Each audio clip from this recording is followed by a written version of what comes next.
ഞങ്ങൾ ചൂരൽമല കഴിഞ്ഞിട്ട് നേരെ ഇറങ്ങിയത് വയനാട്ടിൽ ഒരുവിധം എന്താ പറയുക ഒരു വ്യൂ പോയിൻ്റ് കൂടി ഉണ്ട് കേട്ടോ.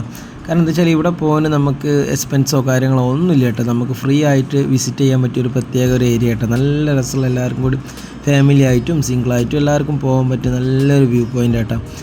നെല്ലറ കാരാപ്പുഴ ഡാമാട്ടോ ഇത് കാണുന്നത്. എന്താ വെച്ചാൽ ഇതിന് കുറേ മുന്നേ എന്താ വെച്ചാൽ ഒരു ഇതുണ്ടായിരുന്നു അവിടെ കേട്ടറിവാട്ടോ നമുക്കറിയില്ല. ഇതിൻ്റെ അടിയിലൊരു ഗ്രാമം തന്നെ ഈ അണക്കെട്ട് ഉണ്ടാക്കിയ സമയത്ത് ഇതിൻ്റെ അടിയിലുണ്ട് എന്നുള്ളൊരു ഇതുണ്ടായിരുന്നു കേട്ടോ. ഇപ്പോഴും അതേമാതിരി മീൻ പിടിക്കാൻ പോകുന്ന ആളുകളൊക്കെ നമ്മളെ കൂടെ ഉണ്ടായിരുന്ന മാമൻ പറഞ്ഞതാണ്.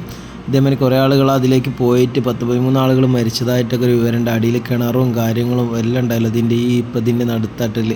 അപ്പോൾ എന്താ വെച്ചാൽ നമ്മളിപ്പോൾ പോയപ്പോൾ തന്നെ ഒരുപാട് ആളുകൾ അവിടെ കാണാനും കാര്യങ്ങൾക്ക് എല്ലാത്തിനും വന്നിട്ടുണ്ട് കേട്ടോ. കാരണം എന്താ വെച്ചാൽ അത്യാവശ്യം നല്ല ഇതിപ്പോൾ ഈ നേരെ കാണുന്നത് മീൻ വളർത്തലാട്ടോ. ഈ ഡാമിൻ്റെ നടുക്ക് ഇതിൽ നല്ല പ്രത്യേകതരം ഇതിൽ അവരൊരു പുതിയ തരം ടെക്നോളജിയൊക്കെ ഉപയോഗിച്ചിട്ടുള്ളൊരു മീൻ വളർത്തലാട്ടോ. അതിൻ്റെ അപ്പുറത്ത് തന്നെ അവരെ നമുക്ക് വേണമെന്നുണ്ടെങ്കിൽ നമുക്ക് അവിടെ വളർത്തുന്ന മീനുകളും കാര്യങ്ങളൊക്കെ ഫ്രഷ് ആയിട്ട് തന്നെ അവർ നമുക്ക് എത്തിച്ച് തരും കേട്ടോ. കാരണം അവിടെ നമ്പറും കാര്യങ്ങളൊക്കെ ഇപ്പോൾ ഇതിൻ്റെ കൂടെ അവർ എഴുതി വെച്ചിട്ടുണ്ട് കേട്ടോ. നല്ല കോണ്ടാക്റ്റും കാര്യങ്ങളൊക്കെ അവിടെ എഴുതി വെച്ചിട്ടുണ്ട് കേട്ടോ. കാരണം എന്താ വെച്ചാൽ അത്രയ്ക്ക് നല്ല ചരിവ് നല്ല ചെങ്കുത്തായ ഏരിയ കേട്ടോ. എന്താ വെച്ചാൽ മേലെന്നെങ്ങാനും ഒരാൾ ഉരുണ്ട് പോയി കഴിഞ്ഞാൽ അടിയിലേക്ക് അത്രയും ഉരുണ്ട് പോയിട്ട് താഴെ വെള്ളത്തിലെത്തോളം ഉരുണ്ട് പോകുന്നല്ലാതെ നമുക്കൊരു നിരന്ന പ്രദേശം എന്ന് പറയാൻ നല്ലൊരു നിരന്ന പ്രദേശം കാണാൻ കിട്ടൂല അവിടെ. കാരണം കുറച്ച് ഭാഗം മാത്രമേ ഉള്ളൂ നിരന്ന പ്രദേശം എന്ന് പറയുന്നത്. ബാക്കിയുള്ളതൊക്കെ അതേമാതിരി ചരിവുകളാട്ടെ, അതേമാതിരി പുൽത്തകിടി ആയിട്ടുള്ള ചരിവുകളാണ്. കാരണം എന്താ വെച്ചാൽ എത്രയോ ആളുകൾ വന്ന് പോകുന്നുണ്ട് ദിനം പ്രതി. കപ്പിൾസ് ആയിക്കോട്ടെ, ഫാമിലി ആയിക്കോട്ടെ, പിന്നെ ബാച്ചിലേഴ്സ് ആയിക്കോട്ടെ, അത്യാവശ്യം ആളുകളവിടെ വന്ന് പോകുന്നുണ്ട് കേട്ടോ. പിന്നെ അതേ മീൻപിടുത്തക്കാരുണ്ട് ഒരുപാട്. ഇതിൻ്റെ ഈ ഇതിൽ ഡാമിൽ വരുന്ന നല്ല മീനുകൾ, വലിയ വലിയ മീനുകളൊക്കെ ഉണ്ടാകും. അപ്പോൾ ഇതൊക്കെ അവരവിടെ എപ്പോഴും പിടിച്ച് വിൽക്കണതൊക്കെ ആയിട്ട് ഇങ്ങനെ അവിടെ പറയുന്നതൊക്കെ വേണമെന്നുണ്ടെങ്കിലൊക്കെ നല്ല പുഴമീൻ, പുതിയ പുഴമീൻ ഇവിടെ നമുക്ക് ഏത് നേരം പിടിച്ച് തരാൻ തയ്യാറുണ്ട്. കാരണം അങ്ങനത്തെ ലെവലിലാണ് അവരെ വളർത്തലിട്ട. ഇത് നമ്മളെ കൂടെ വന്നാട്ടോ. എന്താ വെച്ചാൽ സന്തോഷേട്ടന് വൈഫ്, പിന്നെ അതേമാതിരി അവിടുത്തെ അമ്മായിൻ്റെ ചേച്ചി, പിന്നെ മാമന് എല്ലാവരും ഉണ്ട് കേട്ടോ. അത്യാവശ്യം ആളുകളുണ്ട് കേട്ടോ. അപ്പോൾ എന്താ വെച്ചാൽ നമ്മളിങ്ങനെ ഫോട്ടോ എടുക്കാനൊക്കെ അവർ എടുത്തു തരുമെന്നൊക്കെ ചോദിക്കുന്നുണ്ട്. അപ്പം നമ്മളങ്ങനെ ഫോട്ടോ ഒക്കെ എടുത്ത് കൊടുത്തിട്ടാണ്. പിന്നെ കൂട്ടത്തിൽ അമ്മായി അവിടുന്ന് നമ്മളെ ചിപ്സ്, വാഴക്കുറുക്ക് ചിപ്സും പിന്നെ പഴം, ചെറിയ പഴം കൊണ്ടുവന്നിട്ടുണ്ട്. അങ്ങനെ എല്ലാവർക്കും കൊടുത്തിട്ടുണ്ട്. ഞങ്ങളൊക്കെ കഴിച്ചിട്ടോ, എല്ലാവരും കഴിച്ചിട്ട്. അതാണ് പോകണം മാമനിട്ട് വയനാട്ടിലത്തെ കൃഷ്ണന് സന്തോഷേട്ടനും താന്നൂരുള്ള സന്തോഷേട്ടനും പിന്നെ അവരെല്ലാവരും അങ്ങോട്ട് വന്നിരുന്നു കേട്ടോ. ഒരു 3-4 ആൾക്കാർ തന്നെ അങ്ങോട്ട് വന്ന് കേട്ടോ. എന്താ വെച്ചാൽ ഒരു ഇതേമാതിരി ഇങ്ങനെ വന്നതാണ് വെഡ്ഡിങ് ആനിവേഴ്സറി ആയപ്പോൾ നമ്മുടെ സന്തോഷേട്ടൻ്റെ വെഡ്ഡിങ് ആനിവേഴ്സറി ആയതുകൊണ്ടാണ് അവിടെ റിസോർട്ട് ഉണ്ടായതുകൊണ്ട് മാമൻ്റെ റിസോർട്ടിലേക്ക് വെച്ചിട്ട് വന്നതാട്ടോ അവർ. അപ്പം ഞങ്ങളവിടെ നിന്ന് എന്താ വെച്ചാൽ ഞങ്ങളൊരു 1 ഡേ ടൂർ എന്നുള്ള ലെവലിൽ പോയി പോകുന്നില്ല കേട്ടോ. അപ്പോൾ ഇവിടെ നല്ലൊരു രസമുള്ള വ്യൂ ആട്ടോ. ഈ സത്യം പറഞ്ഞാൽ ഈ ഒരു ഭാഗം ഭയങ്കര വ്യൂ ആട്ടോ. നമ്മൾ കാണാൻ തന്നെ അവിടെ പോകുമ്പോൾ നമുക്ക് മനസ്സിലാവില്ല കേട്ടോ. ഞങ്ങൾ ഇത്രയും കാലം വയനാട് പോയിനെങ്കിലും ശരി ഇങ്ങോട്ട് ഞങ്ങൾ പോയിട്ടില്ല കേട്ടോ. കാരണം ഒരു പ്രത്യേക ഒരു തരം സ്പേസ് ആട്ടോ. നമ്മൾ അത്രയും കുന്നും മലയും ഇതൊക്കെ കൂടി ആയിട്ട് ചരിവുകളൊക്കെ ആയിട്ട്. പക്ഷേ ആദ്യമോനവിടെ നല്ല ഇഷ്ടപ്പെട്ടിട്ട് ആദ്യമൊന്നും ഇതേമാതിരി ഓരോ കളിക്കാനോ ഒന്നിനും പോയില്ല എന്നിട്ട്. പിന്നീട് അവൻ കുട്ടി ഭയങ്കര കാര്യമായിട്ട് കളിയും കാര്യങ്ങളൊക്കെ ആയിട്ട്. പക്ഷേ ഒരു പ്രശ്നം എന്താ വെച്ചാൽ നമ്മളവിടെ ആ പറമ്പിൽ മൊത്തം മറ്റേ ഇതുണ്ട്, ഒരു ടൈപ്പ് പുല്ലാണ് മേത്ത്. നമ്മൾ ഇത് കുത്തണ ഒരു ആരുമാരും എന്തൊരു കുത്തുന്ന ഒരു ടൈപ്പ് പുല്ലാണ് മേത്ത് അവിടെ ഉള്ളത് പറമ്പിൽ. അങ്ങനെ ആദ്യമൊരു ഡ്രസ്സിൽ മുഴുവൻ അത് തറച്ചിട്ട് എല്ലാ ഡ്രസ്സിലും എന്നിട്ട് ലാസ്റ്റ് പോകുന്നതിൻ്റെ മുന്നേ തന്നെ അവിടെ നിന്ന് ഡ്രസ്സൊക്കെ ഇതാക്കി കൊടുത്തതിൻ്റെ ശേഷം പോയത്. അങ്ങനെ എനിക്ക് മാമൻ്റെ മോളും പിന്നെ മരുവനും വന്നിട്ടോ. അവർ വന്നിട്ട് അവരാണ് ഇപ്പോൾ നമ്മൾ നേരെ ബാക്കിലുള്ളത്. അവർ നമുക്ക് എല്ലാവർക്കും ഐസ്ക്രീം എല്ലാവർക്കും വാങ്ങി തന്നിട്ട് അതൊക്കെ കഴിഞ്ഞിട്ട് ഞങ്ങൾ നേരെ വണ്ടി എടുത്ത് പോന്നിട്ടോ. അങ്ങനെ നമ്മളെ യാത്രയുടെ തിരിച്ച് നമ്മൾ നാട്ടിലോട്ടുള്ള യാത്രയായിട്ടത് കുറച്ച് ഒരു ഇതുണ്ട്. നമ്മൾ മഴക്കാറുണ്ടായിരുന്നു ആ സമയത്ത്. കാരണം നമ്മൾ ബൈക്കായിട്ടല്ല പോയത്. ആകെ ഒരു കോട്ടുണ്ട്, 2 കോട്ടൊന്നും നമ്മൾ വാങ്ങിയിട്ടില്ല കേട്ടോ. അങ്ങനെ നമ്മൾ പോരുന്നതിൻ്റെ ഇടയ്ക്ക് വയനാട് ഗാന്ധി ഗ്രാമത്തിൽ കയറിയിട്ട് അവിടെ നിന്ന് കുറച്ച് സാധനങ്ങൾ, ചായപ്പൊടിയും കാര്യങ്ങളൊക്കെ വാങ്ങാൻ വെച്ചിട്ടേന് കേട്ടോ. അങ്ങനെ നോക്കുമ്പോൾ അവിടെ പഴയ ടൈപ്പ് നമ്മളെ ഈ മരം കൊണ്ടുണ്ടാക്കിയ ടൈപ്പ് എന്തൊക്കെ സ്റ്റാൻഡ് അങ്ങനത്തെ ഒരുപാട് ഐറ്റംസ് ഉണ്ട് കേട്ടോ. അവിടെ ഇല്ലാത്തതായിട്ട് ഒന്നുമില്ല എന്നാണ് എൻ്റെ ഒരു കാഴ്ചപ്പാട്. കാരണം എല്ലാ സാധനവും ഉണ്ട് കേട്ടോ. ഞങ്ങൾ കയറിയതൊരു വലിയ കടയിലാണ് കേട്ടോ, ഏറ്റവും വലിയ കടലിൽ.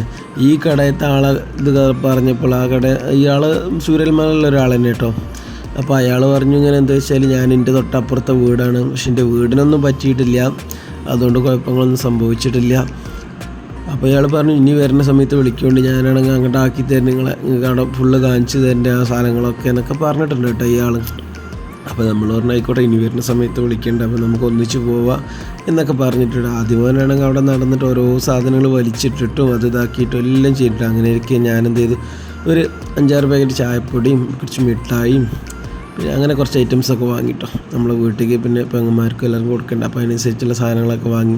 പിന്നെ സാധനങ്ങൾ വാങ്ങിയിട്ട് പിന്നെ എന്താ വെച്ചാൽ നമ്മളെ ബാഗിൽ കുത്തി കൊള്ളിക്കണമല്ലോ. കാരണം ബൈക്കുമ്പോൾ തൂക്കിയിട്ടുകൊണ്ട് നമുക്ക് നാട്ടിൽ പോകുന്നത് പോസിബിളായൊരു കാര്യമില്ല, കാരണം അത്രയും ദൂരം പോകണ്ടേ. പിന്നെ പറഞ്ഞാൽ ഇപ്പോൾ സമയം വൈകിട്ട് ഇരുട്ടായി തുടങ്ങിയല്ലോ. നമ്മളെന്തായാലും ചുരം താഴത്തേക്ക് ഇറങ്ങണമെന്നുണ്ടെങ്കിൽ ഒരു ഇരുട്ടായതിൻ്റെ ശേഷം ഇറങ്ങാൻ കഴിയുള്ളൂ. കാരണം രാത്രം ഇതില്ല, നമുക്കെന്താ വെച്ചാൽ ഇതിൽ കുത്തി കൊള്ളിച്ചിട്ട് വേണം, ബാഗിൽ സ്പേസ് ഉണ്ട്, അപ്പോൾ മാക്സിമം അതിൽ ഉൾക്കൊള്ളിച്ചിട്ട് വേണം നമുക്ക് അതാക്കാൻ കേട്ടോ.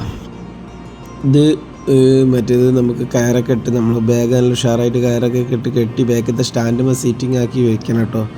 അല്ലാന്നുണ്ടെങ്കിൽ അതൊക്കെ കൂടി തൂക്കിയിടാനൊന്നും കഴിയാത്ത ഇതല്ലേ.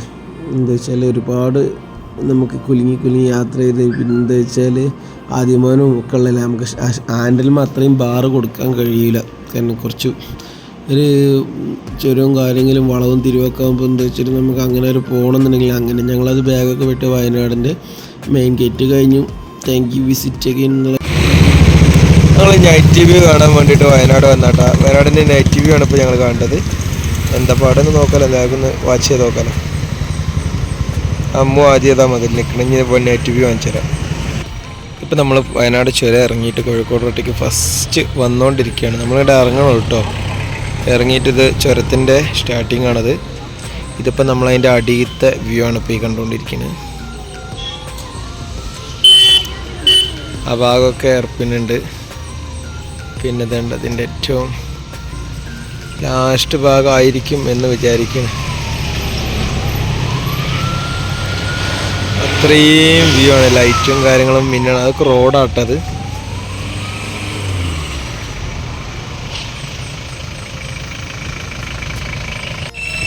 വണ്ടികളിങ്ങനെ വന്നുകൊണ്ടിരിക്കുകയാണ് ലോഡിട്ട് ചുരം ഇറങ്ങാൻ വേണ്ടിയിട്ട്.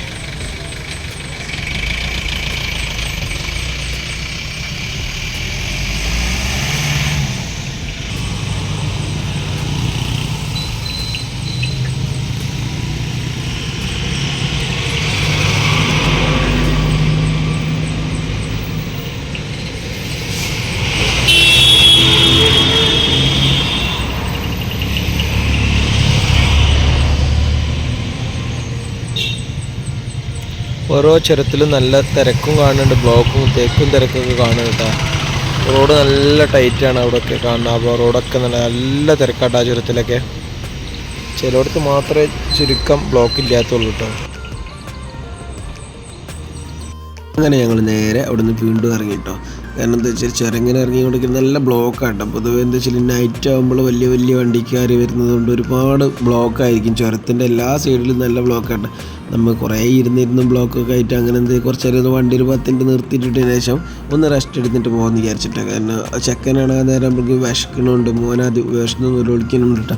അപ്പോൾ എന്താ വെച്ചാൽ പോകണോ ചുരം ഇറങ്ങി കഴിഞ്ഞിട്ട് നല്ലൊരു ഹോട്ടൽ ഞാൻ കണ്ടിട്ട് തിരഞ്ഞുകൊണ്ട് തന്നെ നിൽക്കുകയാണ്. ഞങ്ങൾ പോണ വഴിയിൽ എവിടെയെങ്കിലൊക്കെ ആയിട്ട് അത്യാവശ്യം കുഴപ്പമില്ലാത്തൊരു എന്താ പറയുക നെയ്ച്ചോറും കാര്യങ്ങളൊക്കെ കിട്ടുന്ന ഒരു ഹോട്ടലിൽ ഇട്ടാൽ മറ്റേ ബിരിയാണിയും കാര്യങ്ങളും കഴിക്കേണ്ടല്ലോ വെച്ചിട്ടാണ്. കാരണം ഈ മറ്റുള്ള ഐറ്റംസ് സാധാ ചോറ് കിട്ടിയാൽ അത് എന്നുള്ള നല്ല ഞങ്ങൾ തിരഞ്ഞുകൊണ്ടിരുന്ന് കിട്ടാം. അങ്ങനെ ഒരിക്കൽ ഒരു ഹോട്ടലിൽ കിട്ടിയിട്ട് അവിടുന്ന് ഇതേമാതിരി നെയ്ച്ചോറ് കിട്ടി അത് കഴിച്ചു. അങ്ങനെ ഇപ്പം ഞങ്ങൾ വീട്ടിലെത്തിട്ടോ.